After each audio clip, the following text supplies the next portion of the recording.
Many people are saying that what we're seeing in the news happening in October 2023 with Israel and Hamas is Psalm 83. But that might not be true.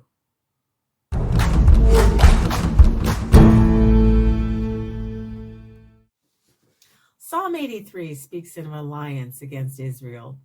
It says, "O God, do not keep silent to yourself. Do not be speechless.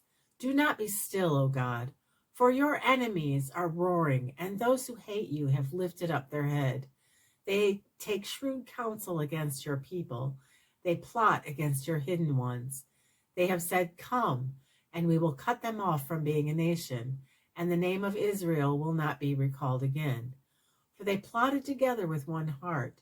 They have cut a covenant against you, even the tents of Edom and of the Ishmaelites, Moab and the Hagarites, Gebal and Ammon, and Amalek, Philistia, and those living in Tyre.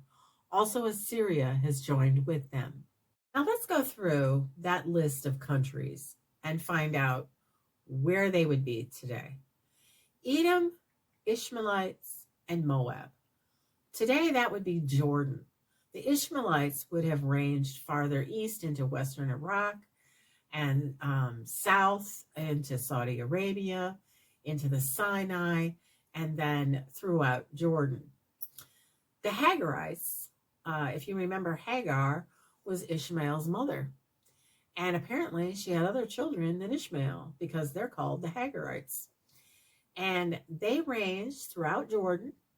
And scholars think they went east all the way to the Persian Gulf and then west and towards Egypt. Gebal and Ammon would represent what is today Jordan.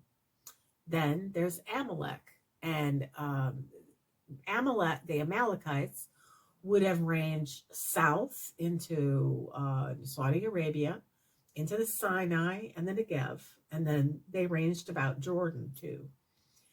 Tyre is Lebanon, and Assyria would represent Syria today, northern Iraq, and the southern parts of Turkey that would be sitting on the Syrian border. So basically, this would have formed a circle of enemies around the country of Israel, on all sides, enemies on all sides.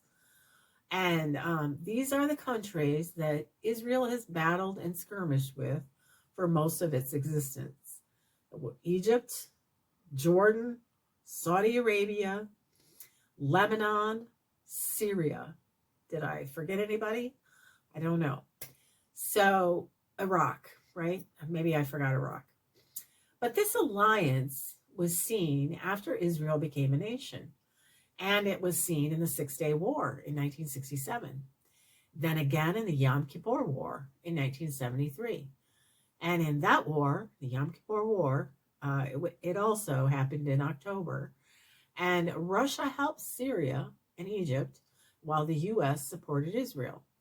And so there's a lot of similar things about the Yom Kippur War and with the war that Israel is fighting in October 2023.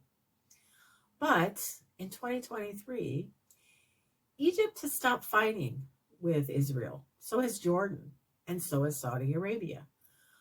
Syria, Iraq, and Lebanon, they're not even independent countries anymore because they're run by Hezbollah.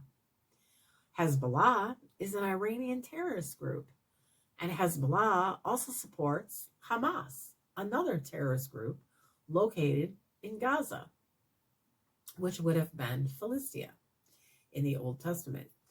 So in the conflict that you're seeing in October 2023, the main player is Iran. And Iran is the biblical country of Persia, and it's not listed in Psalm 83. So what we're seeing may not be Psalm 83, but Persia is named in Ezekiel 38 and 39. And what we're seeing today may morph into the war that's talked about in Ezekiel 38 and 39. Time will tell us, that's for sure. But if you'd like to learn more about the countries in the Bible and who they are today, we've written a book with just that title, Countries in the Bible, Who They Are Today. and I'll list it in the description box below. And if you'd like to learn more about Ezekiel and the war that he prophesied that hasn't happened yet, we wrote a book about that too, and I'll link that in the description box below. So that's all I have for you today. I thank you for listening, and I'll see you in the next video.